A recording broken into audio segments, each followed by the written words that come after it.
మధ్యప్రదేశ్ రాజధాని భోపాల్ గురువారం రాత్రి సమయం 11 గంటలు. పెళ్లి సందడితో సుందర్వన్ కోహినూర్ ఫంక్షన్ హాల్లో ఒకటే హడావుడి. కొన్ని క్షణాల్లో పెళ్లి తంతు. ఎవరి హడావుడిలో వాళ్ళున్నారు. అంతలోనే తుపాకీ పేలిన సౌండ్.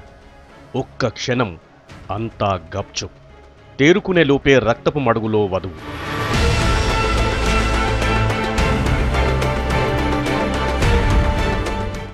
పెళ్లి కూతురి పేరు జయశ్రీ నామ్దేవ్, వరుడి పేరు రోహిత్. ఇద్దరూ డాక్టర్సే. మంచి సంబంధం. ఇంకేముంది, సీన్ పెళ్లిపీటలపైకి వచ్చింది.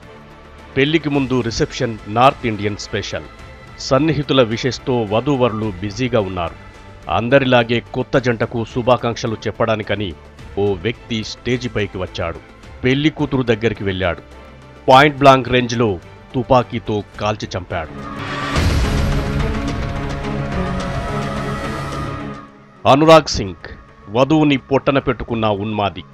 ప్రేమ పేరుతో వంచినందుకే చంపానని పోలీసుల విచారణలో అంగీకరించాడు.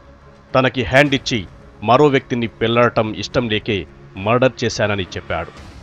11:15 बजे जब वो स्टेज पे सभी से मिल रहे थे तभी एक ये लड़का आया और इसने अचानक ही मतलब जो है गले से सटाकर एक फायर किया जयश्री पे, और वो बड़ा फेटल और घातक किस्म का जो है फायर था.